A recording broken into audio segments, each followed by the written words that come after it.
السلام علیکم ورحمۃ اللہ وبرکاتہ۔ سورہ ملک کب پڑھیں؟ کیا مغرب کے بعد پڑھ سکتے ہیں یا عشاء کی نماز کے بعد اور سونے سے پہلے ہی پڑھنا ہے؟ دیکھیے، اسلامی کیلنڈر کے حساب سے، اسلامی نظام الاوقات کے اعتبار سے سورج چھپنے سے دن ختم ہو جاتا ہے اور رات شروع ہو جاتی ہے۔ تو مغرب کی نماز کے بعد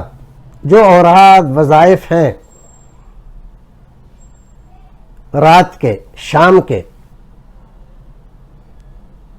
جس کو حدیث میں مساء کے لفظ سے، صبح و شام کے لفظ سے یاد کیا گیا ہے، وہ وظائف آپ مغرب کے بعد پڑھ سکتے ہیں۔ ایسے ہی آپ عشاء کے بعد بھی پڑھ سکتے ہیں۔ اگر آپ نے کوئی وظیفے کے طور پر، جیسے آپ نے یہ سورہ ملک کا تذکرہ کیا، کوئی اور سورت بھی پڑھتے ہیں، تو ایک بار آپ نے پڑھ لیا تو پھر دوبارہ پڑھنے کی ضرورت نہیں ہے۔ یہ جو آپ نے لکھا کہ پھر کیا رات کو پھر سے، تو رات تو ہے ہی، عشاء کا وقت رات ہی میں شامل ہے، تو آپ رات ہی کو پڑھ رہے ہیں، مزید اور پڑھنے کی ضرورت اس میں نہیں ہے۔ لہذا جو وظیفے، جو دعائیں صبح و شام کی ہیں وہ مغرب کے بعد آپ پڑھ لیں، اور اگر مغرب بعد نہیں پڑھ سکتے ہیں تو عشاء بعد پڑھ لیں، پھر اس کے بعد پڑھنے کی اور کوئی ضرورت نہیں ہے۔ آپ عشاء پڑھنے کے بعد رسول اکرم صلی اللہ علیہ وسلم، تو یہ صورت یعنی کوشش کیا کریں کہ رات کو سونے سے پہلے پڑھ لیں، سنت ہے، یعنی تابعین سے، صحابہ سے ثابت ہے۔ اور رات کی ڈیفینیشن اسلام کے اندر ہے، غروب آفتاب کے بعد رات شروع ہو جاتی ہے، اور فجر کا وقت داخل ہونے سے پہلے یہ پوری کی پوری رات ہے، آپ کسی بھی وقت میں سے پڑھ سکتے ہیں،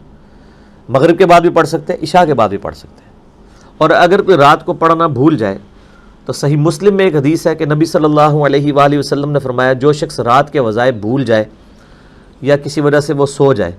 تو اگلے دن کی ظہر سے پہلے اگر ان کو پڑھ لے تو اللہ تعالیٰ اس کو وہی فضیلت عطا فرما دے گا۔ یعنی کتنا بڑا مارجن ہے۔ اسی کے تحت ایک دفعہ وہ شاہ محمد نورانی صاحب نے ٹی وی میں کہیں کہہ دیا آ کے کہ جس کی تراویح کی نماز رہ جائے نا تو وہ صبح اشراق کے وقت میں بے شک پڑھ لے، تو لوگوں نے کہا لو جی انہوں نے کیا بات کر دی۔ تو ان کی بات بالکل ٹھیک تھی کہ اگر کوئی رات کو سویا رہ گیا تو نفلی عبادت ہے، تو اشراق کے وقت میں بھی ایون نبی علیہ السلام کبھی بعض کا تہجد کی نماز رہ جاتی تھی تو بخاری مسلم میں آتا ہے کہ آپ علیہ السلام پھر اشراق کے وقت میں اتنے نوافل اور پڑھ لیا کرتے تھے۔ تو یہ ٹالرنس اللہ تعالیٰ نے رکھی ہوئی ہے،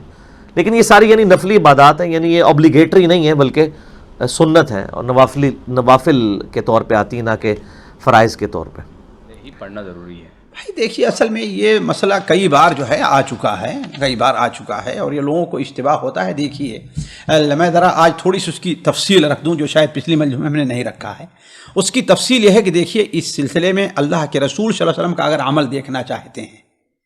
جیسے جابر بن عبداللہ کی روایت ہے کہ اللہ کے رسول صلی اللہ علیہ وسلم لا ینام حتی یقرأ، آپ سوتے نہیں تھے یہاں تک کہ آپ سورہ ملک اور الف لام میم سجدہ کی تلاوت نہ کریں۔ تو آپ کا عمل مبارک یہ رہا ہے، البتہ یہ اس صورت میں ہے کہ یعنی جو سونے سے پہلے کی جو قرآن کی جو آیات ان کا معاملہ ہے، اور وہ روایت جو حضرت عبداللہ بن مسعود سے موقوفاً مروی ہے اور علامہ البانی سے کبھی قرار دیتے ہیں، اور بات سے اشارہ ملتا ہے کہ وہ مرفوع روایت بھی ہے، جسے امام اگر مجھ سے بھول نہیں تو امام نسائی رحمہ اللہ عمل الیوم واللیلہ میں وغیرہ میں نقل کرتے ہیں کہ انہوں نے بیان فرمایا کہ ہم لوگ شاید جس کے الفاظ یہ ہیں کہ سورہ ملک جو شخص ہر رات پڑھے گا، ہر رات کل لیلہ،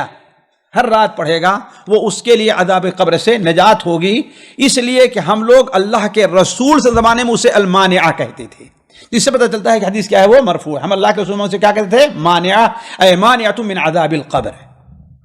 ہے نا۔ اب ظاہر بات ہے رات کا معاملہ مغرب سورج ڈوبنے کے بعد سے شروع ہو جایا کرتا ہے، تو اگر اس حدیث کے اوپر حضرت عبداللہ ابن مسعود کے اوپر جو موقوف ہے اس کو دیکھتے ہیں تو اس سے معلوم کیا ہوتا ہے کہ اگر پہلے بھی کوئی پڑھ لے تو جائز ہے، کوئی حرج نہیں ہے۔ تو اس سلسلے میں کیا ہے، وسعت ہے نا۔ بہتر تو یہی ہے کہ کب پڑھا جائے،